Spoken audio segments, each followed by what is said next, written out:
안녕하세요. 만나서 반갑습니다. 역사가 김영주입니다. 세종실록 제37부 워커홀릭 세종, 병마와 싸우다 라는 주제를 가지고 오늘 여러분과 함께 할 겁니다. 1437년 1월 세종이 즉위한 지 한 19년 정도가 됐을 무렵이죠.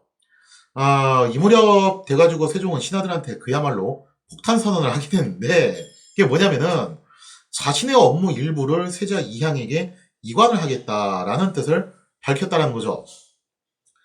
그러면서 이제 세종은 뭐라고 얘기하냐면은 이조와 병조, 사실 이게 제일 중요한 핵심 업무잖아요.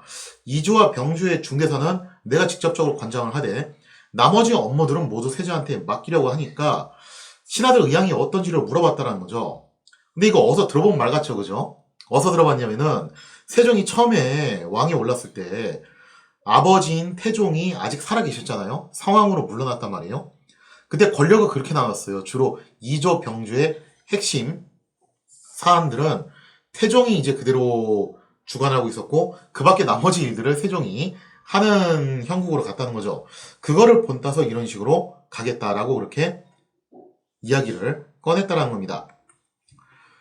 당연히 신하들은 반대하죠. 왜냐면은 선대 왕인 태종 시절에 나름의 그 교육이 있었잖아요. 뭐였냐면 괜히 이런 거 선의한다고 했을 때 찬성했다가 모가지 날아가는 사람들이 있기 때문에 이럴 때는 일단 난리 법석을 치면서 전하 그게 무슨 말씀이시옵니까? 통촉하시옵소서 죽어도 아니되옵니다 하면서 그게 학습 효과로 지금 남아있단 말이에요. 그러니 신하들도 그런 생각을 안 할 수가 없죠. 저거 왕이 아버지 닮아가지고 혹시 또 우리 떠보려고 저런 거 아닐까?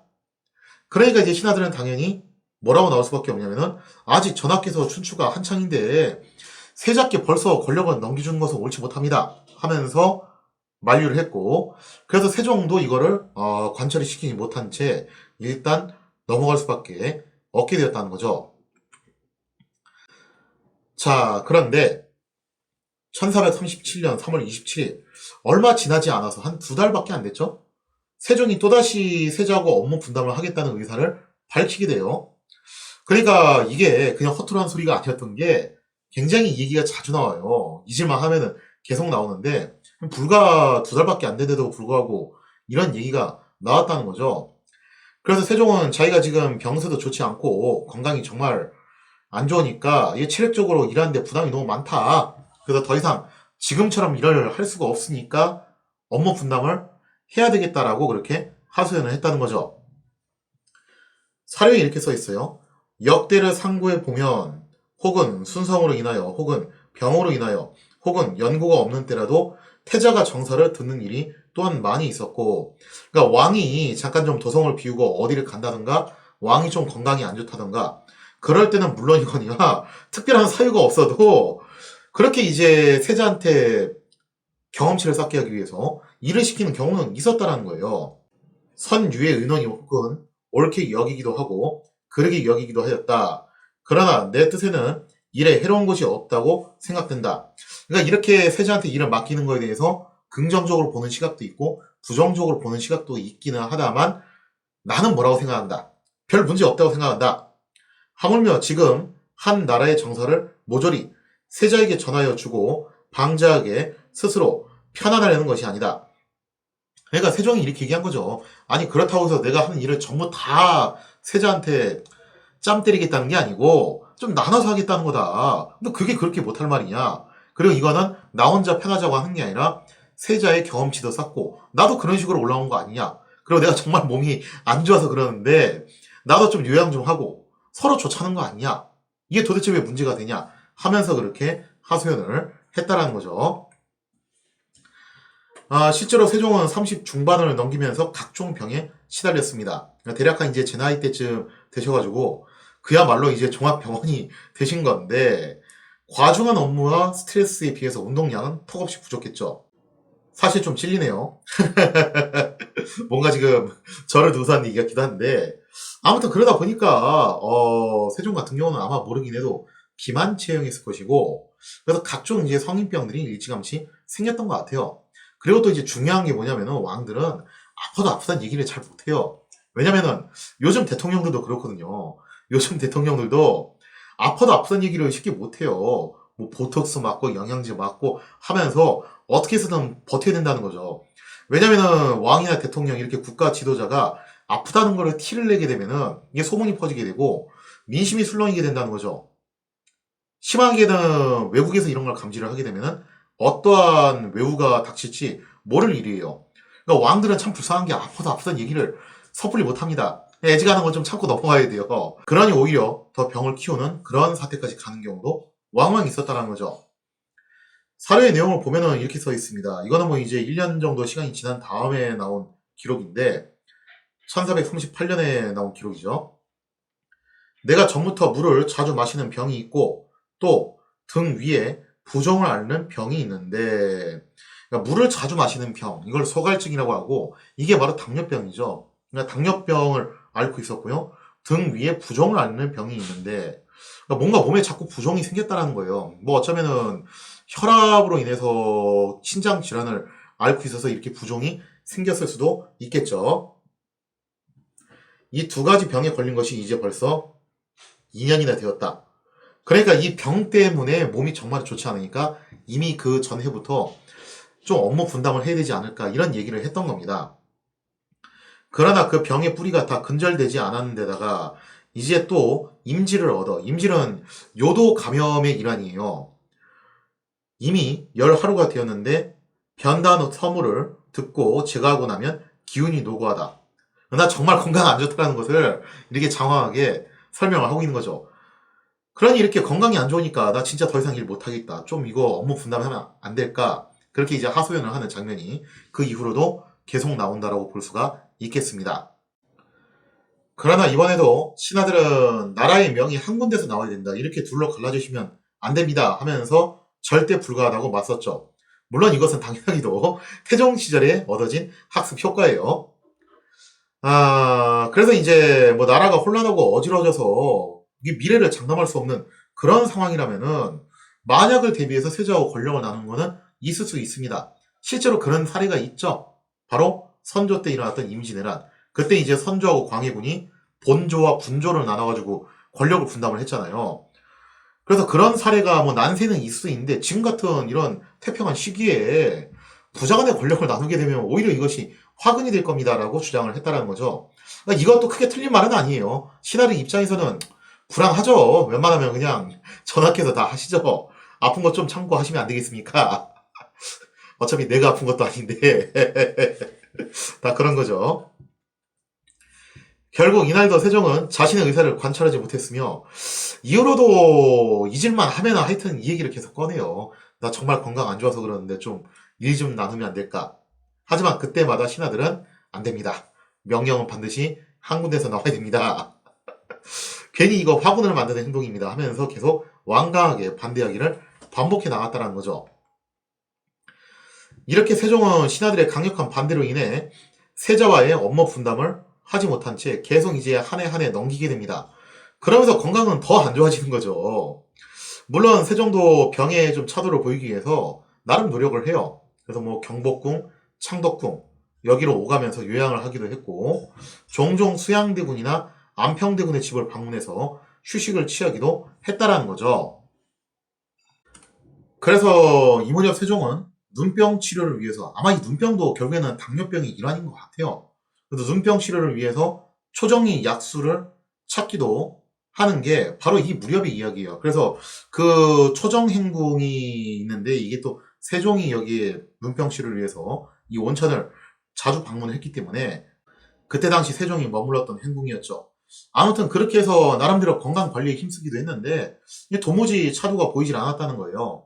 아니 뭐 그럴 수밖에 없죠. 당뇨병이 뭐 그런다고 해서 나는 병도 아니고 이거 정말 걸리면은 골치 아픈 병이거든요.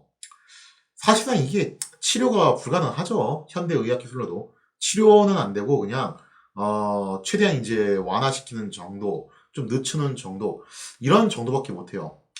저랑 이제 굉장히 가까운 사람 중에 한 명이 안타깝게도 이제 소아당뇨예요. 어릴 때부터 당뇨라서 정말 참 비극적인데 옆에서 지켜보고 있는 사람도 참 괴롭더라고요. 이게 하루에 그 인슐린 주사를 4번씩이나 맞으면서 그렇게 살아야 되는데 어릴 때부터 지금까지니까 뭐 거의 수십 년을 그러고 사는 거죠. 지금 현대 의학 기술로도 고치기 힘든 끔찍한 병이 당뇨인데 당대는 뭐 오죽했겠냐 이거죠. 걸리면 그냥 이거는 뭐 사실상 시한부 인생을 산다라고 보는 그런 병일 수밖에 없다라는 겁니다.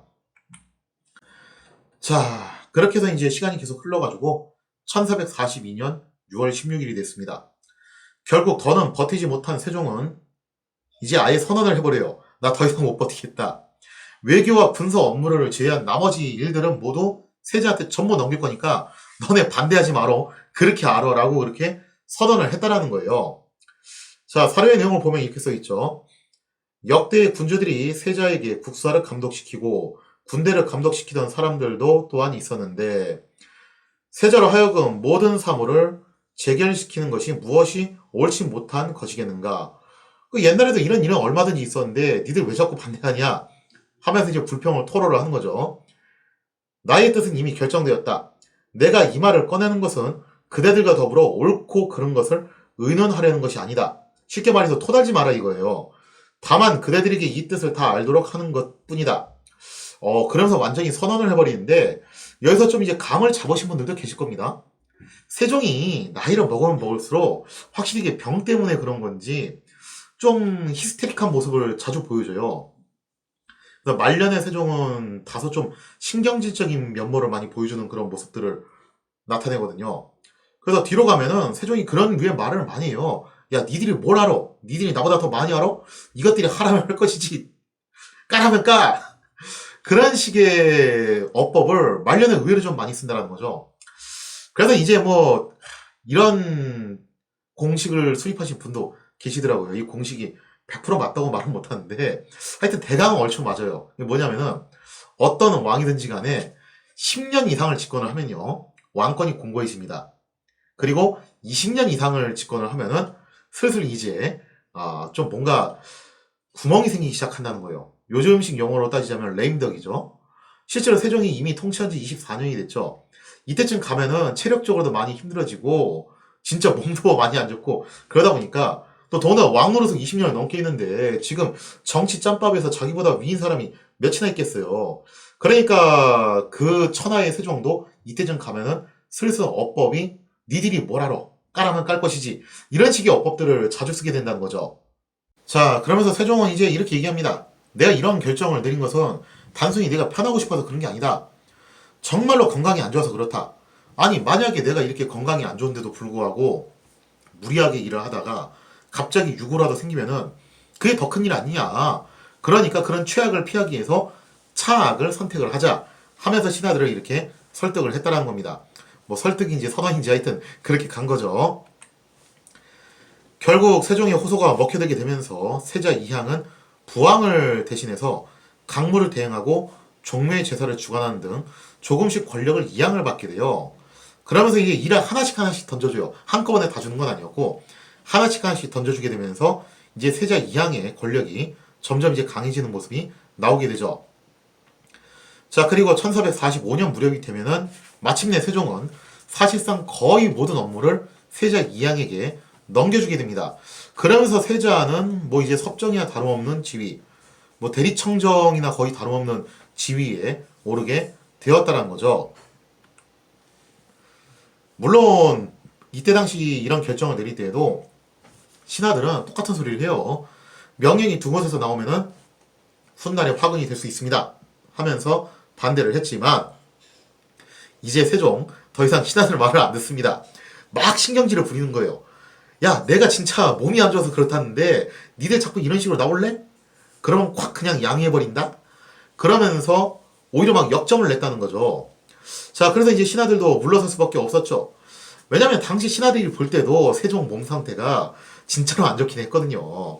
그래서 저러다가 진짜 과로사 하실 수도 있을 것 같고 진짜 몸이 안 좋으니까 아예 그냥 양의를 해버리게 되면은 또다시 이제 금상 상황 체제가 나오게 되는 건데 그것도 골치 아프잖아요. 그냥 차라리 그냥 현재 계속 세종이 왕으로서 있으면서 세자한테 대리청정 비스무리하게 가는 게 좀 더 나을 수도 있겠다라고 판단을 하면서 신하들도 최종적으로 양보를 하게 됐다는 거죠.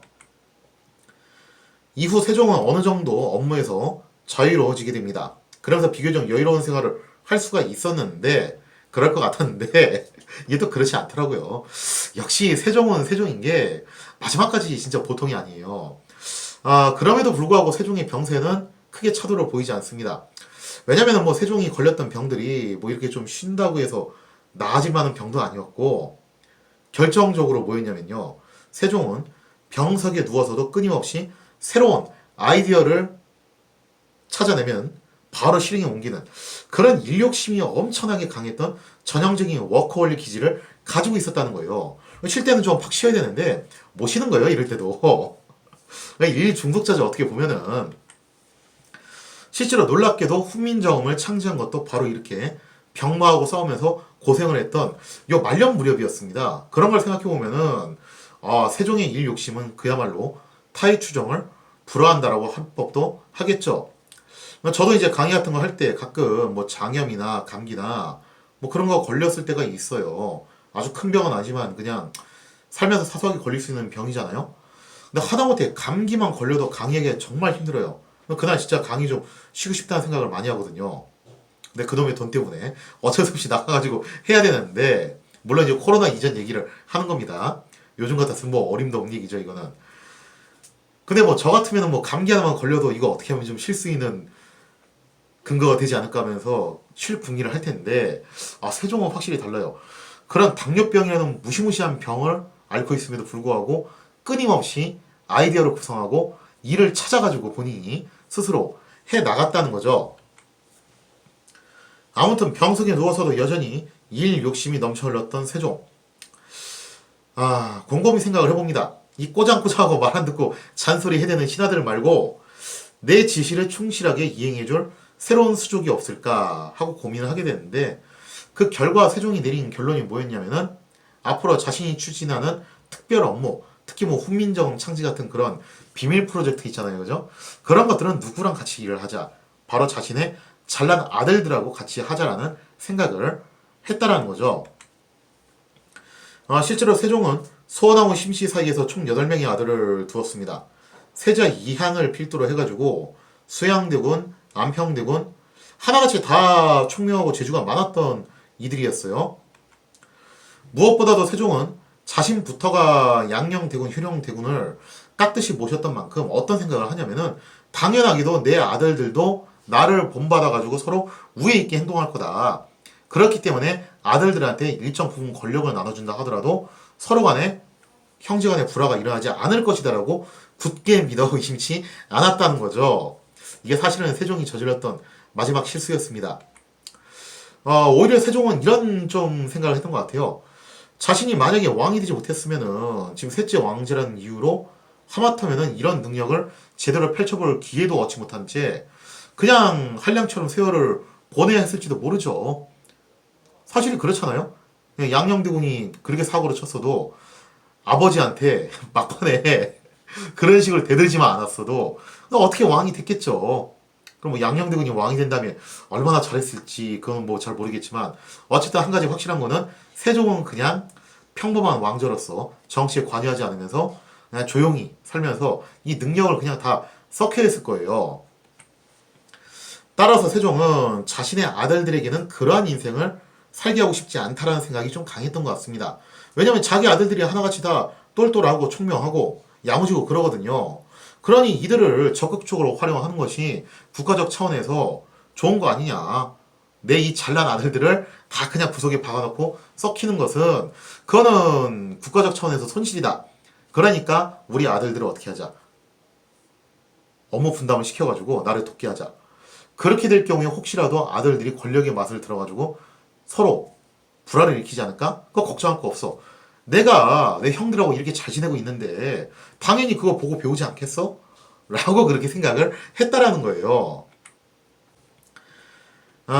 실제로 이제 세종의 아들들은 부왕의 기대에 걸맞게 각자 일익을 담당하며 훌륭하게 업무를 수행해 나갑니다. 그래서 수양대군과 안평대군 같은 경우는 좀 중요한 일들은 많이 맡게 되는데요. 부왕을 대신해서 명예사신을 접대한 일도 하고, 또 이때 유명한 일화가 있죠. 명예사신은 안평대군이 명필이라는 소문을 듣고서 글씨를 요청하는 그런 유명한 일화도 있었죠. 사료를 보면 이렇게 써 있습니다. 수양대군이 옴진연을 태평관에서 대리로 집행할 때 안평대군이 술을 부어 권하니 사신이 말하기를 감히 묘피를 청하여 중국에 전하려 합니다. 하므로 뒤에 대군이 수십 폭을 써서 종부판관 황의헌을 시켜 사신에게 주었다. 명예사신이 이렇게 글씨를 요청할 정도로 안평대군이 당대 최고의 명필로 소문이 자자했다는 거죠. 중요한 건 어쨌든 세종을 대신해서 수양대군과 안평대군이 사신 접대를 하고 있다는 겁니다. 세자는 어디 가고? 사실 이쯤에서 세자한테도 좀 문제가 생겨요. 그 얘기는 나중에 좀 할게요. 그 밖에 뭐 임영대군은 총통제적을 감독하고 광평대군은 간이대 관리를 맡는 등 각자 나름의 이제 한 파트를 담당을 해서 일 처리를 해 나갔다는 거죠. 세종은 자신의 아들들을 굉장히 신임했는데 그도 그럴 것이 뭐 생각해보면 그렇잖아요. 세종의 아들들은 똑똑할 뿐만 아니라 아버지하고 아들의 관계이기 때문에 신하들과 달리 분소리 없이 잔소리도 하지 않고 그냥 시키면 시킨 대로 착실하게 일들을 해준다는 거예요. 이거보다 더 좋은 게 어딨어요. 너무 편리한 신하들이죠. 어떻게 보면은. 그 외에도 세종이 신하들 몰래 비밀리에 진행을 해야 하는 일들, 뭐 그렇다고 해서 무슨 정치적 음모 그런 건 아니고 후민자음 창제 같은 거 있잖아요. 그죠? 그런 거 할 때도 아들들한테 이런 거 맡기기가 정말 적합하다는 거예요. 그래서 세종의 아들들은요, 여러모로 세종에게 있어서 정말 유용한, 믿을 수 있는 신하들에 가까웠다고 볼 수가 있겠죠. 따라서 세종의 말년에는 세자 이향이 사실상 정무를 대행하게 되었고, 세종은 신하들과 접촉을 최소화한 채 일단 자신의 건강 문제에 힘을 쓰게 됩니다. 그러면서 괜찮은 아이디어가 떠오르면은 즉각 그 일을 착수를 했죠. 자기 아들들한테 업무 분담을 시키면서요. 그리고 또 이렇게 세종이 말년에는 좀 이제 직콕을 하시다 보니까 신하들한테 명령을 전달을 해야 되는데 옛날 같았으면 직접 불러서 했겠죠. 근데 이제는 대면 보고를 좀 이제 많이 줄이게 된단 말이에요. 건강이 많이 안 좋다 보니까.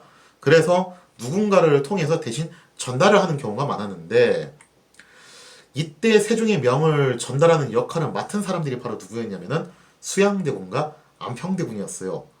그러면서 이 두 대군은 단순히 이제는 세종이 시키는 일만 하는 그런 행정 업무 처리 전담만 하는 수준이 아니라 조금씩 정치권에서 이름을 올리면서 실세로 부각되기 시작했다는 거죠.